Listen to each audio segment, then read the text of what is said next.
सरमत ज़ारा को कहता है कि तुम मुझे इग्नोर क्यों कर रही हो। अगर तुम्हारे दिल में ऐसी कोई बात है तो तुम मुझे बता दो। तुम मुझसे शादी नहीं करना चाहती, मुझसे किसी किस्म का कोई ताल्लुक नहीं रख चाहती मुझसे किसी किस्म का कोई ताल्लुक नहीं रखना चाहती, तो मैं कभी भी तुम्हें परेशान नहीं करूँगा। मुझे अब इस बात पर यकीन आ चुका है कि तुम मुझसे नहीं बल्कि आदिल से मोहब्बत करती हो। ज़ारा कहती है कि सरमत सारा को भी यही गलत फहमी है, लेकिन बरसों के इस रिश्तों को मैंने बड़ी मुश्किल से पाया है और मैं इनको नहीं खोना चाहती। मैं अपनी बहन के साथ कुछ गलत नहीं करना चाहती। उसका मतलब है कि आदिल से तुम मोहब्बत करती हो, ये बात तो सच है। सिर्फ़ और सिर्फ़ सारा के लिए ये सब कुछ कर रही हूँ। ये सुनकर सारा कहती है कि सरमद, मैं तुमसे कुछ नहीं छुपाना चाहती। शायद मैं भी आदिल में इंटरेस्टेड हूँ, लेकिन ये बात सच है कि मैं सारा के लिए ही ये सब कुछ कर रही हूँ। सरमद कहता है कि अब शायद मेरे दिल में सारा की वो जगह कभी भी नहीं बन सकती जो तुम्हारी थी, क्योंकि मेरी एक तरफ़ा मोहब्बत कभी शायद तुम्हें बदल ही नहीं सकी। मुझे लगता था कि हम अच्छे दोस्त हैं और तुम्हें भी मुझसे मोहब्बत है, लेकिन शायद तुमने मुझसे कभी मोहब्बत की ही नहीं। सरमत, तुम बहुत ही अच्छे हो, क्योंकि मैं तुमसे कोई बात नहीं छुपाना चाहती।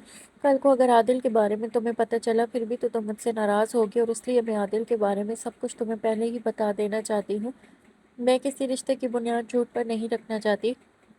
मैं नहीं चाहती कि अब ऐसी कोई भी बात हो। अगले ही सीन में अब आप ये भी देखने जा रहे हैं कि आदिल बहुत ही ज़्यादा परेशान होता है। आदिल ने कभी सोचा भी नहीं था कि ऐसे हालात हो जाएंगे। आदिल रक्षी को कहता है कि अब ऐसा क्या हुआ, तो मुनव्वर से बात क्यों नहीं कर रही। मुनव्वर मेरे साथ धोखा कर रहा है, वो किसी नाइला से शादी कर रहा है।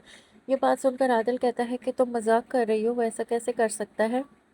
वो तो तुमसे मोहब्बत करता था, इसके लिए पैसे चाहिए जो मैं उसे नहीं दे पाई। इसे लगता है कि शायद मैं उसके लिए कुछ भी नहीं कर पाई। ये बात सुनकर मुनव्वर के बारे में एक बार फिर आदिल कहता है कि वो कितना खुदगर्ज इंसान है। दौलत की खातिर तुम्हारा इस्तेमाल कर रहा था, तुम्हें बेवकूफ़ बना रहा था। तुम उसके बारे में जान ही नहीं पाई। रक्षी जो भी है, मुझे मुनव्वर के पास जाकर बात करनी पड़ेगी। रक्षी कहती है कि नहीं, मैं अब खुद भी उससे किसी किस्म का कोई ताल्लुक नहीं रखना चाहती।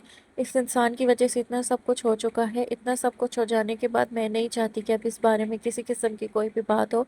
आदिल कहता है बात करनी पड़ेगी। निकाह का रिश्ता इतना आसान और छोटा रिश्ता नहीं होता जिसे तुम इतनी आसानी से ख़त्म कर दोगी।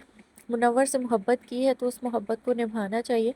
मैं नहीं चाहता कि मज़ीद इस बारे में किसी किस्म की कोई भी बात। ये बात सुनकर एक बार फिर रक्षी कहती है कि आदिल, जो कुछ हो चुका है, इतना सब कुछ हो जाने के बाद मैं नहीं चाहती कि अब मुनव्वर से मेरा किसी किस्म का कोई भी राब्ता हो। ये सब कुछ आप आने वाले एपिसोड में देखने जा रहे हैं।